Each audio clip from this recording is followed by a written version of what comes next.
Hi, this is the second video in the Amazon SEO blogs videos, and in this video we're going to upload the database file you received and then update the database so it works with your current WordPress install. There's a lot of different ways to install WordPress. I've used Fantastico for this example, but before we go on and start to upload a database and change it, we need to find out the name of the database. So if I go into the file manager and then looking at WP config, if I right click and edit that, then I'm looking for the DB name and then the name of the database, which is niche WRDP3 in this case. You may already know what your database name is, but if you've got quite a few installs, then it's useful to get the name of the database that you're working with. So if I close without saving and then close the file manager, and then we want to open up PHP My Admin. So click on that and it opens in a new window. Then as you can see, I've got quite a few databases installed on this cPanel, but if I click on the one for this new WordPress, usually if yours is a fresh WordPress install, you'll have 10 instead of 12 in those brackets. I want to check all of the tables and then go to drop, and then that will ask me if I really do want to drop those. Click on yes, and that'll clear the database.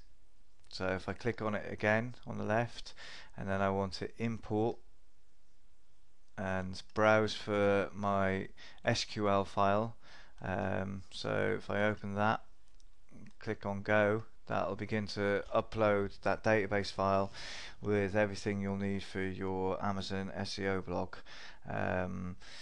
These database files include all the settings for the plugins, the theme, and all of the posts. So we will need to make changes because at the moment they're for the original domain name that I set up the blogs on. So if we click on the database again once that's installed, and then go to SQL.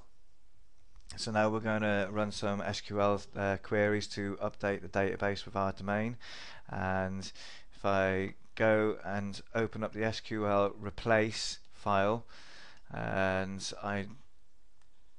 what we do is we update that. I've already updated this one, but usually there'll be newdomain.com here, and we replace that with the URL or domain that our new WordPress is installed on. So if I select all of that using Control A and then copy it, come back over to the PHP My Admin screen and then paste that in there, click on go, that'll run through and update the database. As you can see, it's affected rows 2, affected rows 146, affected rows 138.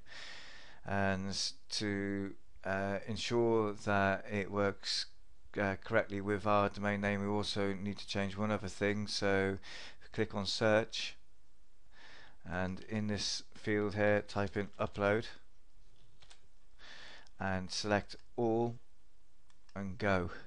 And I know that the one that I'm looking for is inside WP options, so if I click on browse and we're looking for the upload path, so clicking on the little pencil icon, I can edit that. And what we're going to do here is put in the location of our WordPress blog. So if we go back to cPanel,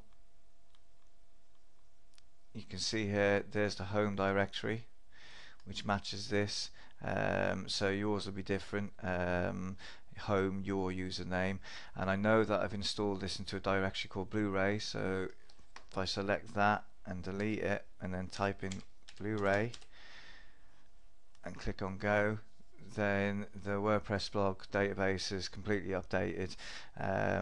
In the next video we'll go through setting up the WordPress dashboard itself.